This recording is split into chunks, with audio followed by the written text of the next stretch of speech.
Hi ఈరోజు video inflation అంటే ఏమిటి, ఇది ఎందుకు ముఖ్యం? ఇన్ఫ్లేషన్ మీ రోజువారీ ఖర్చులు, సేవింగ్స్, ఇన్వెస్ట్మెంట్స్ అన్నిటిని ప్రభావితం చేస్తుంది. దీన్ని సింపుల్గా అర్థం చేసుకుందాం. ముందుగా ఇన్ఫ్లేషన్ అంటే ఏమిటి? ఇన్ఫ్లేషన్ అంటే వస్తువులు మరియు సేవల ధరలు కాలక్రమేణా పెరగడం. ధరలు పెరిగితే అదే డబ్బుతో తక్కువ వస్తువులు మాత్రమే కొనగలం.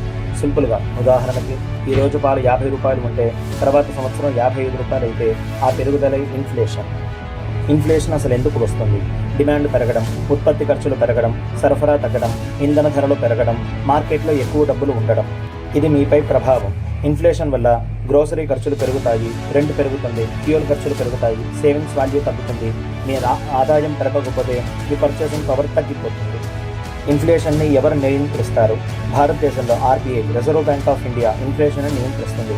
ఇది ఇంట్రెస్ట్ రేట్స్ మరియు మానిటరీ పాలసీ ద్వారా చేస్తుంది. ఇంట్రెస్ట్ రేట్స్ పెరిగితే ఇన్ఫ్లేషన్ తగ్గుతుంది, ఇంట్రెస్ట్ రేట్స్ తగ్గితే ఎకానమీ గ్రో అవుతుంది. ఇన్ఫ్లేషన్ నుండి ఎలా రక్షించుకోవాలి? మీ ఆదాయం పెంచుకోవాలి, మంచి ఇన్వెస్ట్మెంట్స్ చేయాలి, అన్నెసెసరీ డెబిట్ని అవాయిడ్ చేయాలి, ఎమర్జెన్సీ ఫండ్ని మెయింటైన్ చేయాలి, లాంగ్ టర్మ్ ప్లానింగ్ చేయాలి. ముగింపు: ఇన్ఫ్లేషన్ నిశ్శబ్దంగా మీ డబ్బు విలువను తగ్గిస్తుంది. దాన్ని అర్థం చేసుకుంటే మీరు మంచి ఫైనాన్షియల్ డిసిషన్స్ తీసుకోగలుగుతారు. Education purpose only. బాయ్.